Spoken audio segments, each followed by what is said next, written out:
everyone, Scott Squirrel here. First of all, I just really want to apologize. Mondays are going to be a really hard day for me, and the reason why that is because every video you see is being recorded a day before because I work, and it's usually the same day that I use to cram and do all last minute homework details that I need to do for school. Which brings me to my next comment, a video about living with Mitch. It will be up next week. So with that being said, today I've decided to share with you my experience with meeting Pentatonix. I met them back in December.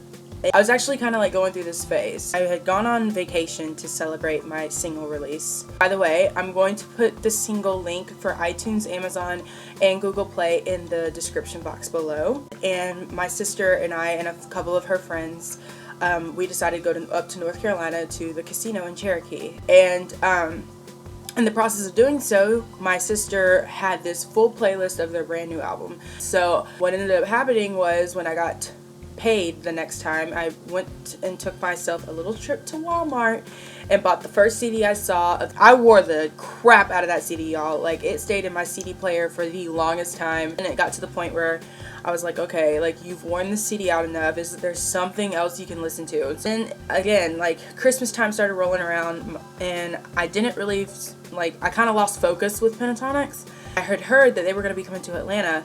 I really wanted to go, but it just wasn't in my financial budget. And then, like, something happened. Like, this girl had offered to give me a ticket, and so she was like, you know, honestly, if you just want to go, I just need a person to go with, and, you know, I'll go with you. So of course I jumped the bullet. We get to the show, and, you know, the friend that I was with, she actually knew a friend of Scott's, and she was texting her trying to see if we could, like, you know, somehow get to meet them. We weren't sure if we were going to be able to see them or not.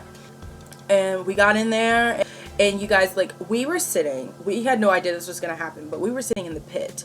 We were literally 4 rows from the stage. I literally was like, oh my god, I don't even know how I'm going to handle myself, because I have the biggest crush on Scott Hoying. Next thing I know, the first person to walk out was Mitch, and then Kevin came out, and then, like, Avi, Kirsty, and then boom, here comes Mr. Jack and the Beanstalk. I was just like, holy crap, because they were right there in my face. And here's a little snippet of what I got to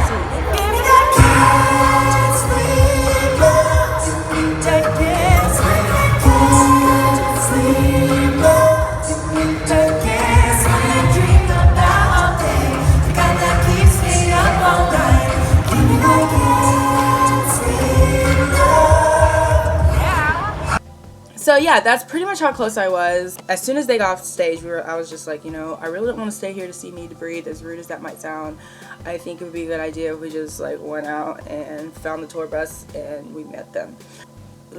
I guess we weren't the only fans thinking, because there was, like, a group of, like, 5 of them out there already, and they told us to go stand behind this, like, silver railing, and so we were patient, and within 20 minutes, like, we decided maybe if we sang, like, On My Way Home at the top of our lungs, then we would be able to get to meet them. Sure enough, after singing that song at least 3 times in a row, Kevin walked off the bus and came and said hi to us, and then following him came the rest of everyone else and said hi to Kevin, took a picture with him.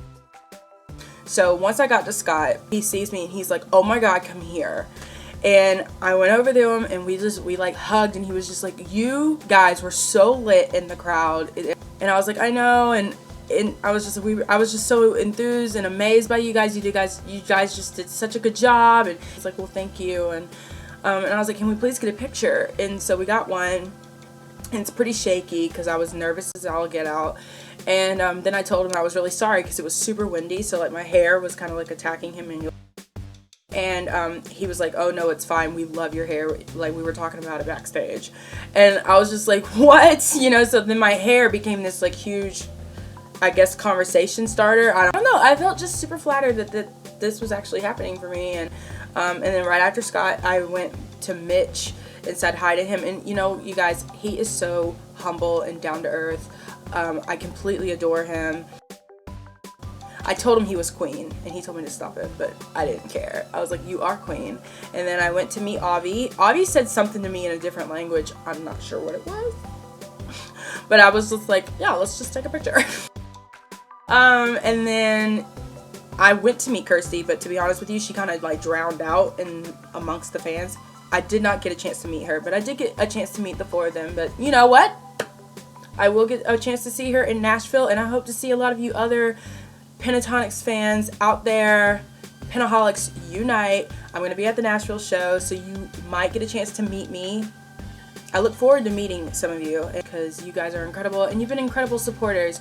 And I just want to say thank you so much. Again, we reached 500 followers. What? And if we get to 1,000 followers, we're going to be starting merchandise. I'm just going to steal this little segment thing from Mitch Squirrel. You guys, I would love if you followed me on Snapchat, if you followed me on my personal Twitter, my personal Instagram, or my personal Facebook page. I'm going to put the links in the description below. And then, of course, as always, please, please, please, please, please follow us on Twitter and subscribe to our channel. So, as always, gotta crown a Man Candy Monday. By the way, I meant to show you guys a picture of Matt Bomer, so I'm going to be doing that in this video. I'm so sorry that I missed out on that part, but here is a picture of the lovely Matt Bomer, last week's Man Candy Monday. In this week's Man Candy Monday, I am going to crown the one and only Douglas Booth. He played Romeo in the newest Romeo and Juliet with Haley Steinfeld. He's also in a couple TV shows. There's like The Pride and the Prejudice with zombies. He's in that movie too.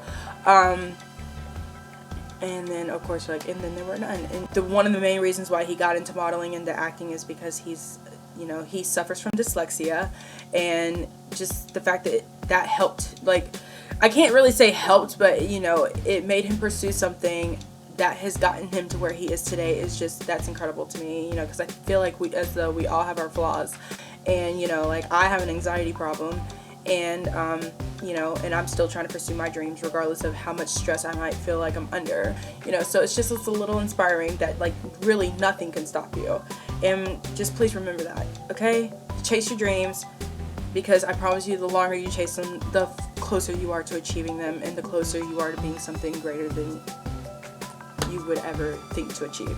Please subscribe, and I love you so much. See you next week. Bye.